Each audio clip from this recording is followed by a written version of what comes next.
تخریب بعضی از بناهای تاریخی در شهر بخارا بحث برانگیخت. نمایندگان حکومت ازبکستان آن را به بنیاد مجمع سیاحی بخارای باقی ربط دادند. یکی از بلاگران عملی مقامات را جنایت و قانون شکنی نامید. روزنامه‌نگار محرم اعظم خواجه‌یف در تلگرام چنین نوشته است: آنهایی که میخواهند چندین بنا را در مرکز بخارا ویران کرده در جای آنها شهرکی صنعی سازند، هم دشمنی بخارا و هم دشمنی ازبکستان هستند. ناراضیان میگویند از طرف نمایندگان دولت پیوسته تهدید میشوند. حداقل 4 بلاگ نویس در صحبت با رادیو آزادی تصدیق کردند که برای ابراز نظر درباره آنچه در بخارا میگذرد زیر فشار هستند. شوکت میرامونویچ، شما گفته بودید که مردم نه برای منصبداران بلکه منصبداران برای مردم هستند. میدونید چنین تأثیرات حاصل می شود که این گفته های شما به عمق یک چقوری تاریک می رود.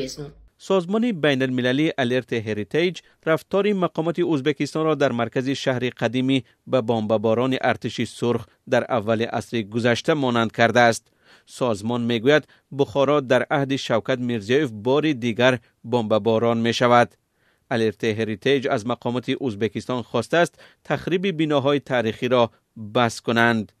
بنا به گزارش‌ها تخریب بناها در قسمت تاریخی یا کهنه شهر بخارا روز 26 فوریه امسال آغاز شده است.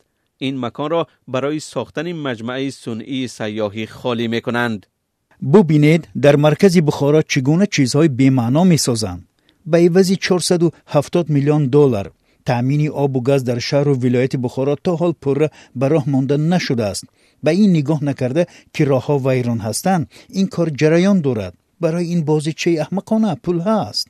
ویدیوی تخریب مکتب صنعت و مجمع ورزشی در بخارا در شبکه‌های اجتماعی پهن شد. کارگران کرسی ها را میشکنند و میکنند. مجسمه مادر را نیز از میدان یادبود و قدردانی بخارا گرفته در باغ کاگان گذاشتند.